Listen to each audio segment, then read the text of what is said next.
Hello friends, welcome to Pompi's kitchen. Friends, আজ আমি তোমাদের সাথে বেগুন দিয়ে শীতল মাছের চাটনি রেসিপি শেয়ার করব। খুবই দুর্দান্ত স্বাদের এই রেসিপি, খুবই কম উপকরণ দিয়ে আমি বানিয়েছি। ফ্রেন্ডস, তোমাদের যদি এই রেসিপিটি ভালো লেগে থাকে তাহলে তোমরা আমার চ্যানেলটিতে গিয়ে প্লিজ লাইক করবে, কমেন্ট, শেয়ার করে সাবস্ক্রাইব করে সবসময় তোমরা আমার পাশে থাকবে। ফ্রেন্ডস, দেখতেই পাচ্ছ খুবই লোভনীয় হয়েছে আর খেতেও কিন্তু খুবই অসাধারণ হয়েছে। ফ্রেন্ডস, তাহলে চলো এবার চটজলদি বানিয়ে ফেলি। ফ্রেন্ডস, প্রথমে আমি কড়াই বসিয়ে তাতে 1/4 কাপ সরষের তেল দিয়েছি। তেলটা ভালো করে গরম করে নিয়েছি। এবার আমি 5টা পেঁয়াজ কুচি করে কেটে তেলের মধ্যে দিয়ে দিয়েছি। পেঁয়াজটা আমি এবার একটু ভেজে নেব। পেঁয়াজটা একটু বেশি আমি ইউজ করেছি। এবার আমি 2টা টমেটো কেটে দিয়ে দিয়েছি পেঁয়াজের মধ্যে। এটাও আমি পেঁয়াজের সাথে ভালো করে ভেজে নিচ্ছি। ফ্রেন্ডস, এবার একটি মশলা তৈরি করছি। আদা, রসুন আর কাঁচা লঙ্কা দিয়েছি, দিয়ে একটু গ্রেট করে নিয়েছি। এবার আমি পেঁয়াজের আর টমেটোর মধ্যে দিয়ে দিয়েছি, দিয়ে খুব ভালো করে আমি ভেজে নিচ্ছি।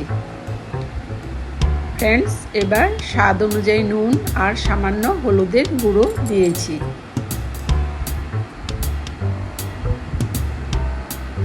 ফ্রেন্ডস, খুবই কম উপকরণ দিয়ে বানিয়েছি খুবই অসাধারণ একটি শীতল চাটনির রেসিপি। পেঁয়াজটা আমি খুব ভালো করে ভেজে নিচ্ছি। এবার আমি শীতলগুলো ভালো করে ধুয়ে আমি দিয়ে দিয়েছি। এবার আমি বেগুন কেটে রেখেছিলাম, বেগুনগুলো পেঁয়াজের মধ্যে দিয়ে দিয়েছি, দিয়ে খুব ভালো করে আমি ভেজে নিচ্ছি। ফ্রেন্ডস, তোমরা এভাবে একবার অবশ্যই ট্রাই করবে। এবার কিছুক্ষণের জন্য ঢাকা দিয়ে রেখেছিলাম, এবার ঢাকাটা তুলে দিয়েছি, দিয়ে আরও ভালো করে আমি নাড়াচাড়া করে নিচ্ছি।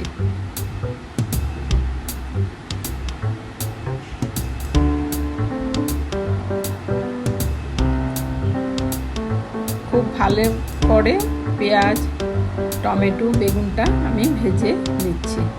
ফ্রেন্ডস, দেখতেই পাচ্ছ খুবই লোভনীয় হয়েছে। এবার আবার ঢাকা দিয়ে রেখেছিলাম, এবার ঢাকাটা তুলে দিয়েছি।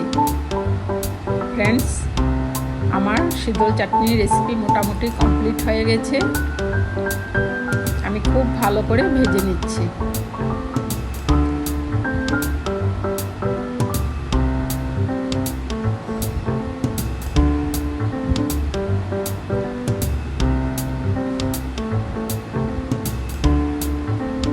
বেগুনটা পেঁয়াজের সাথে ভালো করে মিশিয়ে নিয়েছি। ফ্রেন্ডস, দেখতেই পাচ্ছ খুবই লোভনীয় হয়েছে আর খেতেও কিন্তু খুবই অসাধারণ হয়েছে।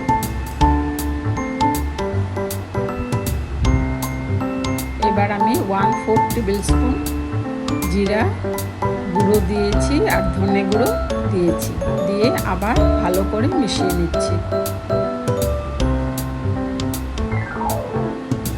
এবার ধনেপাতা কুচি করে কেটে দিয়ে দিয়েছি, দিয়ে খুব ভালো করে মিশিয়ে নিয়েছি। ফ্রেন্ডস, তোমরা সবাই এতক্ষণ আমার সাথে থাকার জন্য তোমাদের সবাইকে অসংখ্য ধন্যবাদ। আবার আসবো আরেকটি নতুন ধরনের ভিডিও নিয়ে। তাহলে আজ এখানে শেষ করছি।